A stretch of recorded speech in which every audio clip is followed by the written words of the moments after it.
As the diplomats entered the meeting room, I found myself left outside said room, in the antechamber with one of the humans, the pilot of their shuttle. After a few awkward minutes of just standing there, competing with the human in a wall-staring contest, he decided to break the silence, trying to make some small talk, no doubt. So, Captain Highcrest, I hope I'm not overstepping here, but we have a bet going on, back on our station, and I was hoping you would help me settle it. What do you use for ammunition for the ship's railgun? My money's on tungsten spheres. Needless to say, I was a little surprised by the question. Humans were not supposed to have this technology. Well, yes, actually, we use tungsten. Depending on the weapon, ship's weapon or ground mechanized artillery, we use spheres or sometimes tungsten rods. Please excuse my surprise, but I was under the impression that you humans did not possess this type of weapon. Oh, we don't actually have railguns. I mean, we have some experiments and we know the basic concepts. Unfortunately, the superconductors are kind of rare on our home for us to be able to make any viable weapons at the moment. But since we can now travel a bit faster through the stars, I'm guessing we can find those types of materials easier. Also, seeing you guys use them will increase the military's confidence in this tech, so we'll probably have them soon. But if you don't have these kinds of weapons yet, how did you know we did?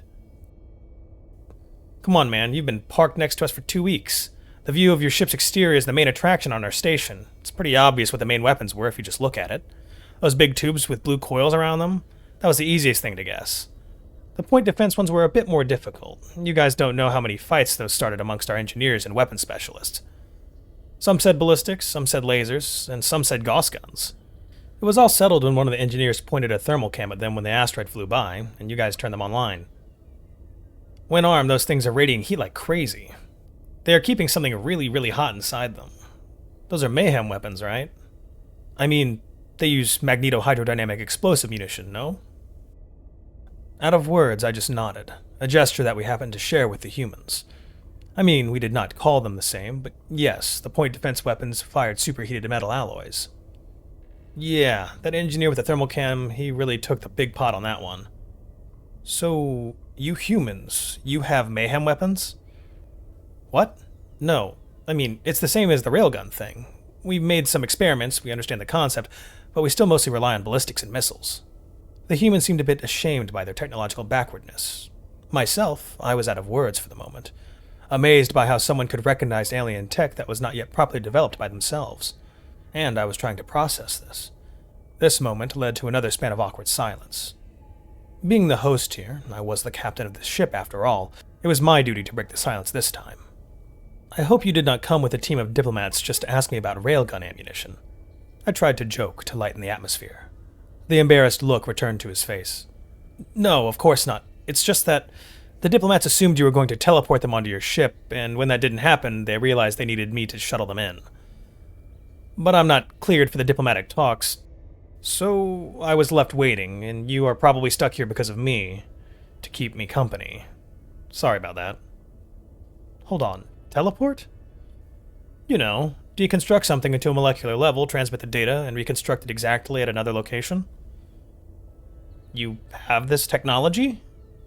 No. We just assumed you did. The invitation for this meeting was something like, prepare yourself for transport. You should have seen the diplomats huddling together in the middle of the station, clasping their briefcases to their chests, awaiting to be deconstructed to molecular levels. It was hilarious. A misunderstanding, then.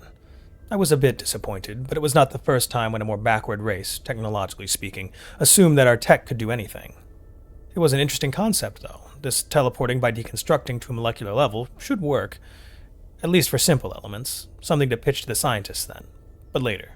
Right now, I had a guest to entertain, and I must admit that I found this human and his views on technology to be most interesting. I was already pretty sure that finding out the humans already knew the concepts behind railguns or mayhem weapons is more than what our diplomats are going to find out about human tech in 100 meetings. So I decided to find out more. Pilot Jenkins, this diplomatic meeting is scheduled for 2 of your hours. It would seem wasteful to just stand here. Would you like me to give you a tour of the ship? I swear to the Emperor, it was like asking a child if he wants some cake. His eyes got wide and his smile reached from ear to ear. Oh, I would love that. It would be a childhood dream come true. I also smiled. That's a strange way of expressing things. Aren't children supposed to dream of cake and treats and toys? Sure, but right after spaceships. I never knew a kid who didn't dream of being on a spaceship, saving the universe, and so on. Probably most of them dream about eating sweets in a spaceship. He laughed at his own joke as he joined me in the ship's main corridor. I was about to point out that they arrived here in a spaceship, but stopped myself. After all, the shuttle they arrived in compared to this battlecruiser was rather quaint. I think we should start with the recreation hub first, since it's close, on the same level as the meeting room we just left behind. The human was practically skipping alongside me, his head switching from side to side, trying to take in every detail. And not only looking, but he seemed to be compelled to touch everything. The light fixtures, the door controls, the air vents. About every few paces he would let out a whoa or an awesome. He was so excited and moving so fast that I had trouble keeping up with his pace. So, without thinking too much, I activated my suspensor belt, in order to be more nimble and not make him wait for me. The human noticed this and froze still for a second, but just for a second. Holy crap, you got a suspensor belt? Just like Baron Harkonnen. That is so cool. Before my confused person could react, he had squatted near me, examining the belt, gently waving a hand under one of the suspensors and giggling. Where have you seen a similar device? Who is this Baron person? Now, this tech was clearly not available on the human world. We would have spotted it rather easy, even from this distance. Something was not right here. No, that's just a fictional character. It's from a science fiction book. Basically, someone imagined it. We thought about it, but we didn't know how to make it yet. But now that we know it is possible, our nerds won't give up until they crack this up. Man, so many applications for this. He was brought out of his examination of my belt by the passing of a steward pushing a trolley. Like that cart, he exclaimed, pointing at the thing. Why not replace those wheels with suspensors? I bet you could do the same for freight cars, or for suspending lights.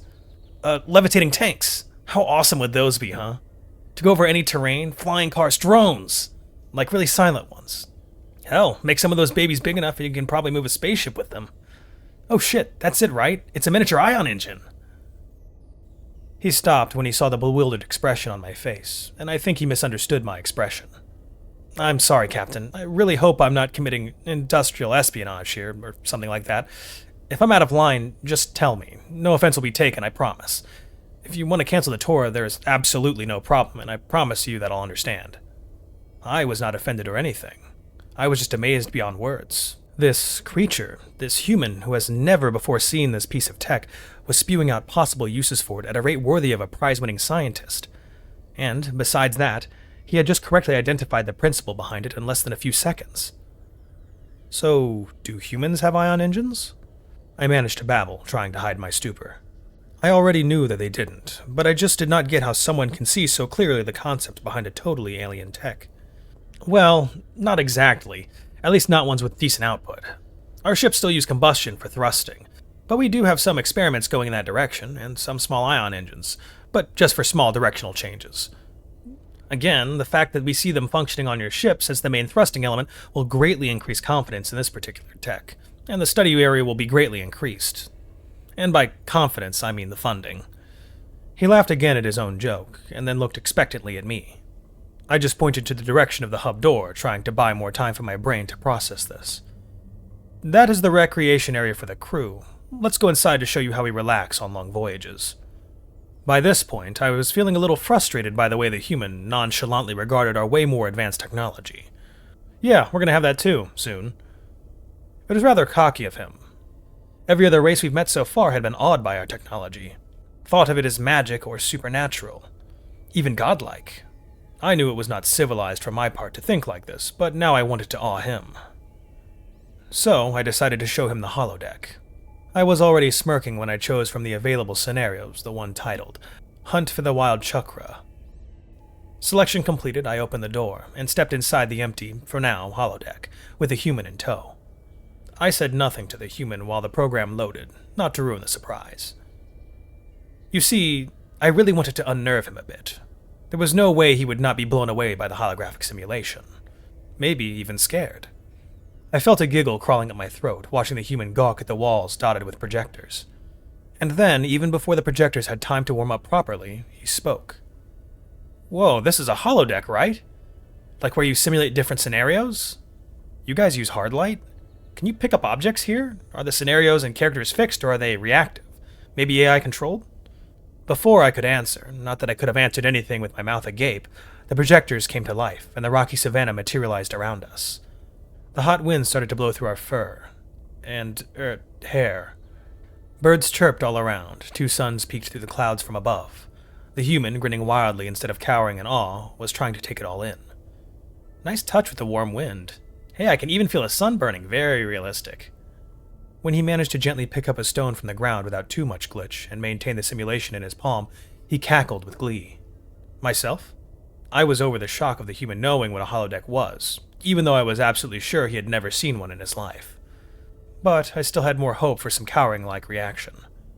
You see, I knew the simulation well, and knew where to look for the approaching chakra.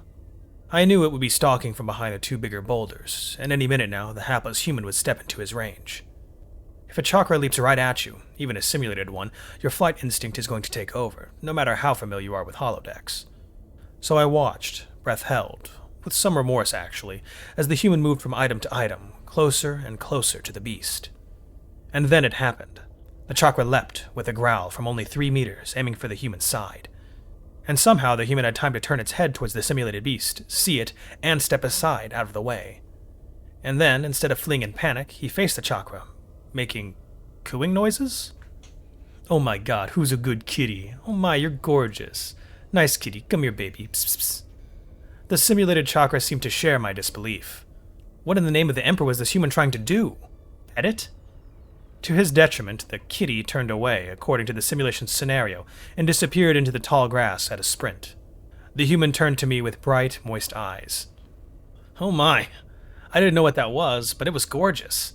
Its fur looked so fine, and that cute face with the whiskers. Oh, I want one. I must admit, it really startled me jumping at me like that, but damn, it was cute. If it startled you, how come you didn't run? Don't humans have a survival instinct? A flight instinct? It's more of a fight or flight instinct for us, actually. He said casually, fight or flight? Can a species survive with both these instincts? I mean, if they needed a flight instinct, it means there were animals that could kill them, that used to hunt them. In this case, how is the fight instinct not eradicated? Individuals with a fight instinct should have been eliminated by predators, right? And wait, did you find the chakra cute? That is clearly a predator. A real one would probably be able to really hurt you if it catches you unaware. Yeah, I know, but it was really, really pretty. And on Earth, I'm based in Fort Davis. We've got mountain lions all over the place, and those things are a bit bigger than this. I'm rather used to big cats. They usually leave you alone if you leave them alone. It's not like they're grizzly bears or something. Oh, sorry. Those are some bigger predators we have on Earth. I can show you what they look like on my phone here. It's connected to my ship's network, so I should be able to find some nice videos with them. Hey, you guys must have some scanners for this holodeck to add things to the simulations that are not in your database.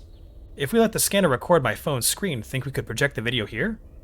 I swear I could feel my translator overheating while trying to keep up with the human's explanations. I was curious about the mentioned predator, so I directed Jenkins towards the wall, where I opened the scanning crucible. I placed his phone in front of one of the recorders, and used the keyboard to command it to project the image a few meters away from us. The projection was only 2-dimensional and showed a brownish beast lumbering through a river. It did not look more impressive than the chakra. Actually, it looked quite small and slow.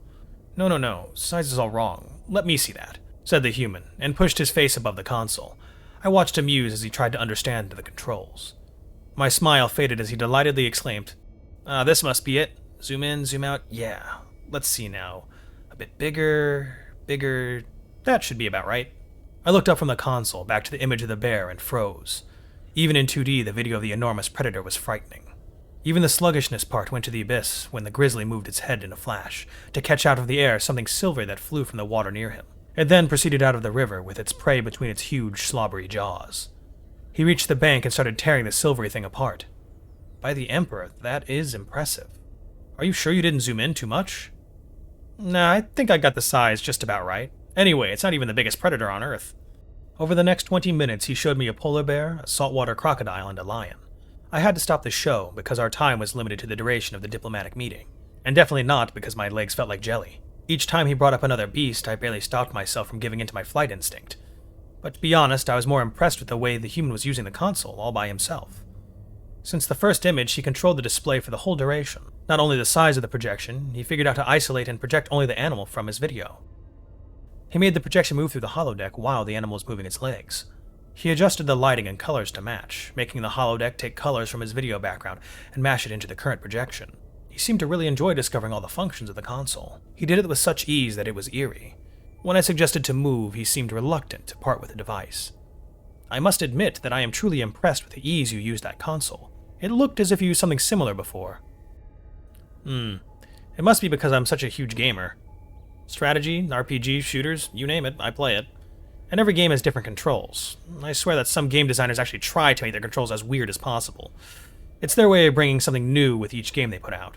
So it's sort of mandatory for a gamer to be good at this type of thing. Also, the holodeck's controls were really intuitive. I have a couple of VR simulation games back at base, and this was very similar. VR?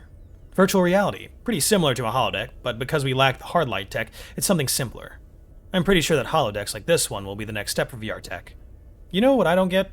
Why keep the controls for the holodeck like that on a fixed console when you could project them anywhere inside the projection? Move the controls to AirTouch displays. I mean, you obviously have the means to do it. That was actually not a bad point. Another thing I would have to remember to pass on to our science team. And then I had the most brilliant idea of my career. I asked the human what other technologies he would like to see in the remaining time. And just like that, I got a glimpse into the mind of a dreamer. Just one individual, and it had so many ideas.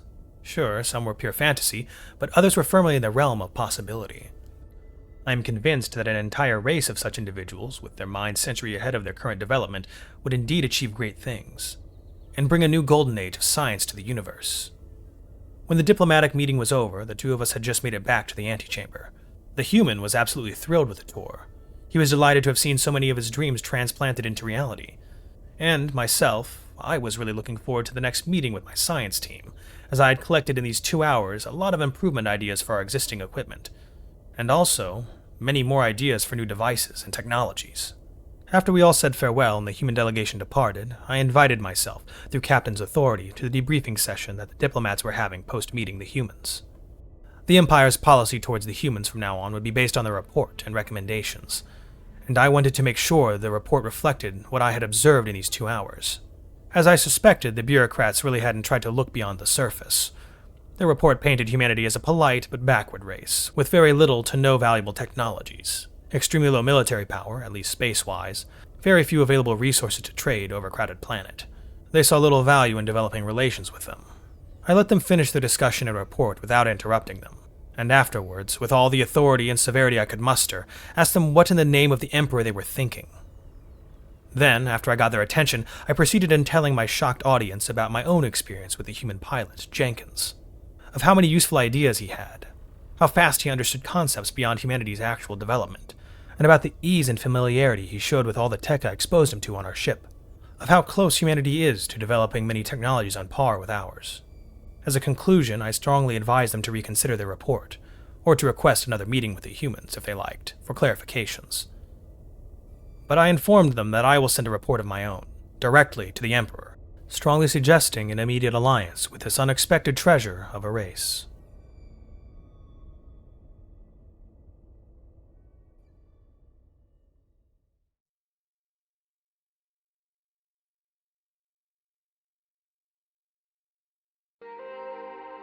Hey everybody, thanks for watching.